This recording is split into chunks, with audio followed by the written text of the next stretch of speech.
உங்கள் favourite TV ஷோக்களை இனி miss பண்ண தேவையில்லை. ஜீ5 இல் முற்றிலும் இலவசமாக காணுங்கள், இங்கேயும் எப்பொழுதும். நீங்க யாரு, என்னத்துக்கோசரம் இதை என்னாண்ட குடுக்குறீங்கன்னு கேட்டா அத சொல்லாம இத மொட்டையா கொண்டாந்து என்னாண்ட குடுத்தா என்ன அர்த்தம்? நான் பெரிய ஆபத்துல இருக்கேன். நான் சுருக்கமா சொல்றேன், என் உயிருக்கே ஆபத்து. தயவு செஞ்சு என்ன நம்புங்க. என்ன உங்க கூட பிறந்த சகோதரியா நினைச்சு நான் சொல்றத கேளுங்க.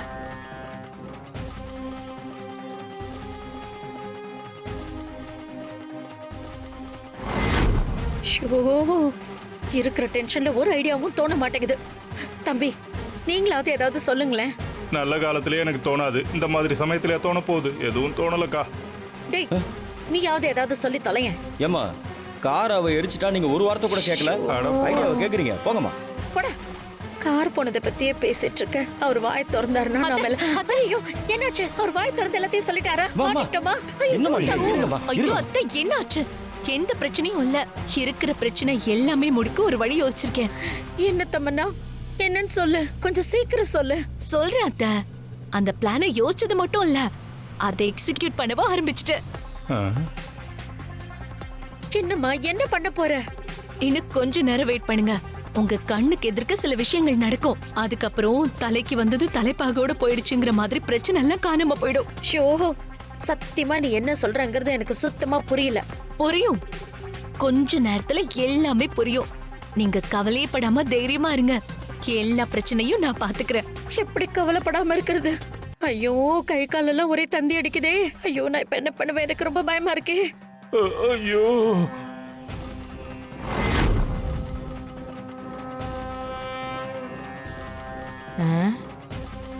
இந்த ராணி என்ன பண்றா? துணி காய போட போறேன்னு சொன்னா ஆளைய காணமே. ஒருவேளை ரூமுக்குள்ள இருப்பாளோ? ராணி, ஏ ராணி, என்ன தெரியாது? என்ன பார்த்ததே எதையோ மறைக்கிற. அக்கா, ஐயோ நீயாக்கா? நான் யாரோன்னு நினைச்சுக்கினேன். கொஞ்ச நேரத்துக்கு முன்னால நான் மொட்டை மாடியில துணி காய போட்டு நின்றப்போ நம்ம வீட்டு வாசலாண்ட ஒரு அரபிக்கார பொண்ணு ஒண்ணு வந்து நின்னுச்சு. என்ன அவசர அவசரமா வா வான்னு கையாட்டி கூப்பிட்டுச்சு. அது என்னத்துக்குடி உன்னைய கூப்பிட்டுச்சு? நானும் அதை தாங்கா யோசிச்சுக்கினே அதாண்ட போனேன். அது பொசுகுன்னு இத தூக்கி என்னாண்ட குத்து படபடன்னு சில விஷயத்த சொல்லிட்டு, கொஞ்ச நாள் இது உன்னாண்டே இருக்கட்டும், நான் அப்புறமா வந்து வாங்கிக்கிறேன்னு சொல்லிட்டு அவசர அவசரமா போயிடுச்சுக்கா. அப்படி என்ன தெரியும் அந்த பொண்ணு குடுத்துச்சு? அதுவா, என்னதுடி இது? இது சகுன மீனா. என்னது சகுன மீனா? ஏண்டி, இறாலு, வஞ்சிரம், மத்தி, அயிலன்னு கேள்விப்பட்டுக்கிறேன். இது என்னதுடி இது சகுன மீன்? ஐயோ அக்கா, அதெல்லாம் நாம துண்ற மீனுக்கா. இந்த மீனுக்கு ஏதோ பெரிய சக்தி இருக்குதுன்னு அந்த பொண்ணு சொல்லுச்சுக்கா. இங்க பாருங்க, நான் உங்ககிட்ட கொடுக்கறது சாதாரண விஷயம் இல்ல. இது அற்புதமான அதிசயமான விஷயம். இது தேவதைகளோட ஆசீர்வாதத்தால பிறந்த ஒரு சகுன மீன், இன்ஷா அல்லாஹ். அதனால இதுக்கு பவர் அதிகம். இந்த மீன் தன்னை சுத்தி இருக்கிறவங்கள ஏதாவது துஷ்ட சக்தியோ இல்ல அவங்க உயிருக்கு ஏதாவது ஆபத்து இருந்து துர்மரணம் நடக்கிற மாதிரி இருந்தாலும் அது அத்தனையும் முன்கூட்டியே உணர்த்துற சக்தி இந்த மீனுக்கு இருக்கு. இன்ஷா அல்லாஹ் அதோட அசைவுகளாலையும் அதோட எண்ணங்கள் மூலமாவும் நாம இதை தெரிஞ்சுக்க முடியும். அதனாலதான் எங்க பாஷையில இத ஹேட்டியன் மின் அலஹான்னு சொல்லுவாங்க. என்னது இது? புரியாத பாஷையில எதோ சொல்றீங்களே.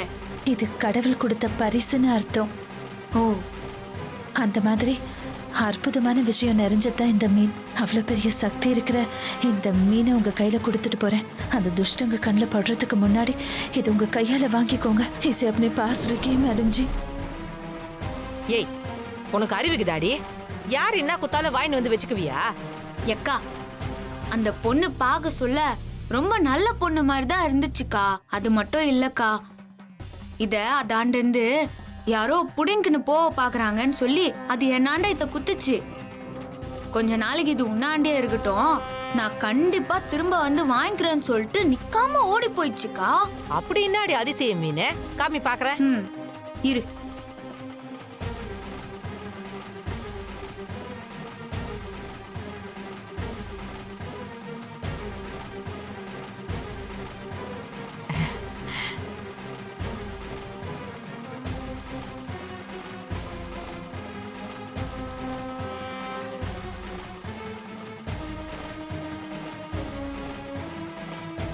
ஏய் என்னடி தண்ணி இப்படி கலர் கலரா மாறி நிக்குது?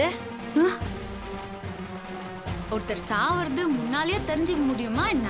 முழுசா தெரிஞ்சுக்க முடியுமான்னு தெரியல, ஆனா கண்டிப்பா ஓரளவுக்கு தெரிஞ்சுக்கலாம் ராணி. ஏன் பாப்பா இதெல்லாம் நம்புற மாதிரியா இது? அறிவு எல்லாத்துக்கும் எதிர்த்தர்க்கும் பண்ணும்.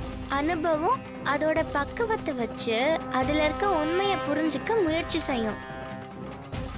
இதுல நீ எந்த இடத்துலயும் இல்லாம நடுவுல இருக்க. என்ன பாப்பா தெரியாம கேட்டா என்ன கலாய்கிறியா? ராணி, அறிவியல் இல்லாத ஆன்மீகம் நொண்டி, ஆன்மீகம் இல்லாத அறிவியல் குருடுன்னு ஒரு பழமொழி இருக்கு. அதுதான் நான் சொல்ல வந்தேன். அப்படிதான் ராணி நம்ம எடுத்துக்கணும்.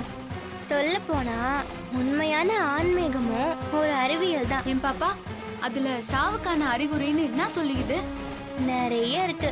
உதாரணத்துக்கு ஒண்ணு சொல்றேன். பல்லி நம்ம தலையில நேர் உச்சியில விழறதே மரணத்தோட அறிகுறி தான். அதுக்குன்னு அதை மட்டுமே நம்ம எடுத்துக்க முடியாதுல்ல. அதோட சேர்த்து அவங்க ஜாதகத்துல தசா புத்தி என்ன திசையில இருக்குன்னு பார்த்து கணிச்சாதான் துல்லியமா நம்ம கண்டுபிடிக்க முடியும். பாப்பா ஒரு மனுஷன் எப்போ சாவான்னு தெரியாத வரைக்கும் தான் அவன் வாழ்க்கையில சந்தோஷம். அது தெரிஞ்சிச்சு அவன் நிம்மதியா போயிருமே பாப்பா. அப்படி இல்ல ராணி, பெரியவங்க எதுக்காக இதெல்லாம் எழுதியிருக்காங்கன்னா நம்ம நிம்மதியா தொலைச்சுக்கிறதுக்காக இல்ல. அத கணிச்சு கண்டுபிடிச்சிட்டா அதுக்கான பரிகாரத்தை செஞ்சு அந்த கண்டத்துல இருந்து தப்பிச்சிடலாம்ல. அததான் ஜனக மகாராஜா கிட்டையும் ஞாகிய வல்கர் சொல்றாரு. ஏன் பாப்பா அந்த மாதிரி ஒருத்தருக்கு ஆயுசு கண்டம் இருந்துச்சுன்னா அதுக்கான பரிகாரத்தை செஞ்சா அதுல இருந்து தப்பிச்சிடலாமா?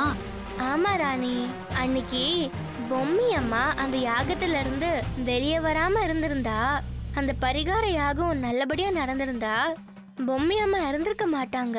நானும் இந்த வீட்டுல நேரம் குழந்தையா இருந்திருப்பேன். சாமி, நான் இப்பவே நம்ம வீட்ல இருக்கிற எல்லாரோட ஜாதகத்தையும் அனுப்புறேன். அதை வச்சு கண்டுபிடிச்சிடலாம்ல? ஆமா, இத நான் கூட யோசிக்கல.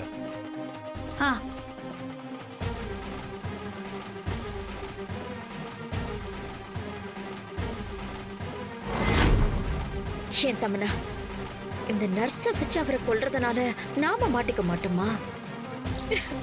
அத பிளான் போட்டது இந்த தமன்னா. இப்போ அங்க என்ன நடக்க போகுதுன்னு நான் உங்களுக்கு எக்ஸ்பிளைன் பண்றேன். நாம ஏற்பாடு பண்ண நர்ஸ் ரூம்குள்ள போனதுமே மாமாக்கு பிரஷர் செக் பண்ற மாதிரி ஆரம்பிப்பா.